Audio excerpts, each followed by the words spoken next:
जी हाँ दोस्तों, आप सभी का स्वागत है दंगल चैनल के मोस्ट पॉपुलर शो मन अति सुंदर में।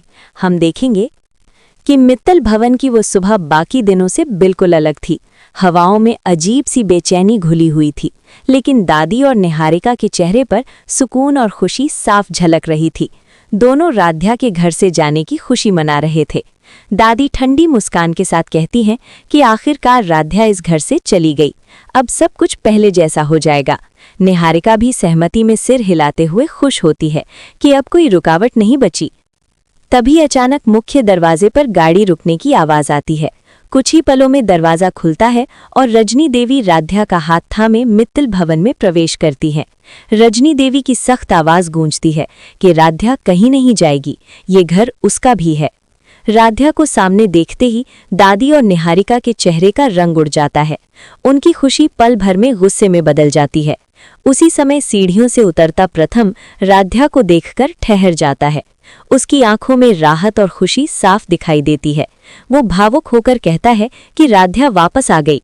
राध्या की आंखें भर आती हैं, लेकिन वो चुप रहती है। ये सब देखकर दादी और निहारिका अंदर ही अंदर जल उठती हैं।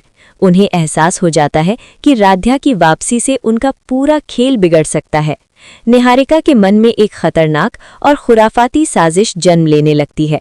वो दादी के पास जाकर धीमी आवाज में कहती है कि इस बार राध्या को हमेशा के लिए रास्ते से हटाना होगा। दादी की आंखों में भी क्रूर चमक उभर आती है और वो बिना कुछ कहे हामी भर देती हैं। थोड़ी देर बाद घर में पूजा की तैयारियां शुरू होती हैं। राध्या दिए जलाने में लगी होती है। उसी दौरान निहारिका चुपके से उसके पीछे आती है और उसकी साड़ी के पल्लू में आग लगा देती है। कुछ ही पलों में आग भड़क उठती है और राध्या की चीख पूरे मित्तल भवन में गूंज जाती है। घर में अफरा तफरी मच जाती है। प्रथम दौड़कर आता है और आग बुझाने की कोशिश करता है। रजनी देवी राध्या को संभाल लेती है। किसी तरह आग पर काबू पा लिया जाता है, लेकिन उस आग के साथ साथ साजिश की बदबू भी पूरे घर में फैल जाती है। दादी और निहारिका भीड़ में खड़ी रहती हैं।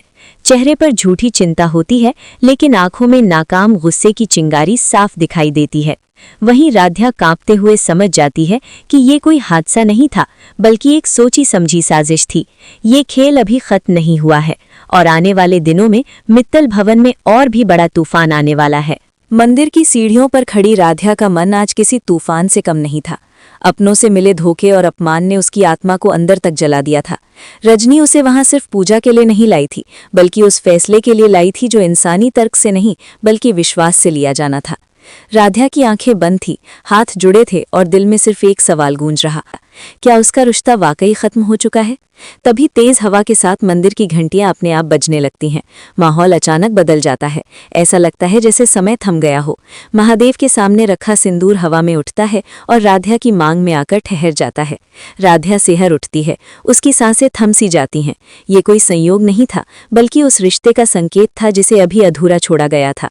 रजनी उसके कंधे पर हाथ रखकर कहती है कि कभी कभी रिश्ते टूटने के लिए नहीं, मजबूत होने के लिए परीक्षा से गुजरते हैं।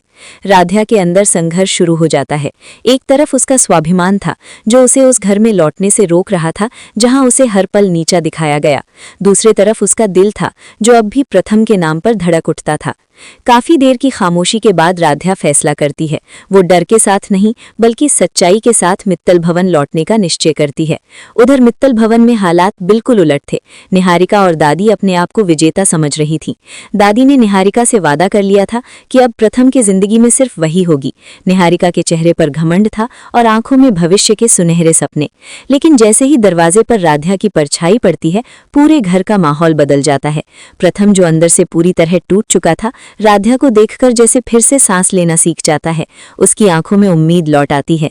वो बिना कुछ सोचे राध्या की ओर बढ़ता है, लेकिन इससे पहले कि वो कुछ कह पाए, दादी का गुस्सा फट पड़ता है।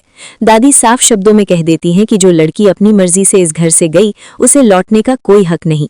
निहारिका अंदर ही अंदर घबरा जाती है। उसे लगने लगता है कि अब उसके बनाए सारे झूठ एक एक कर सामने आने वाले हैं। लेकिन इस बार राध्या अकेली नहीं थी। रजनी पूरी मजबूती से उसके साथ खड़ी थी। रजनी सबके सामने सामने वो सच खोलती है जिसे अब तक छुपाया गया था। वो बताती है कि जिस दृश्य को देखकर राध्या टूटी थी वो निहारिका की रची हुई साजिश थी। पैसे देकर करवाया गया नाटक, झूठा प्रपोजल और जानबूझकर पैदा की गई गलतफहमी, सब कुछ एक एक कर सामने आ जाता है।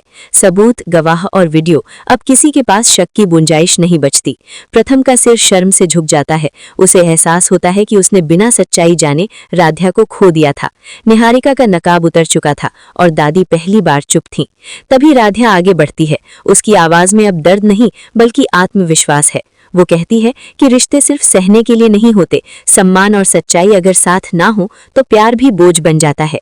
वो साफ कर देती है कि वो यहाँ किसी से बदला लेने नहीं आई है बल्कि अपने सच और अपने सम्मान के लिए खड़ी है। और यहीं से शुरू होती है कहानी की असली लड़ाई, जहाँ राध्या अब कमजोर नहीं बल्कि अपने हक के लिए तैयार है। वीडियो अच्छी लगी हो तो लाइक जरूर करें और ऐसे ही अपडेट पाने के लिए हमारे चैनल को सब्सक्राइब जरूर करें। आप लोग किसको सपोर्ट करते हैं हमें कमेंट में जरूर बताएं।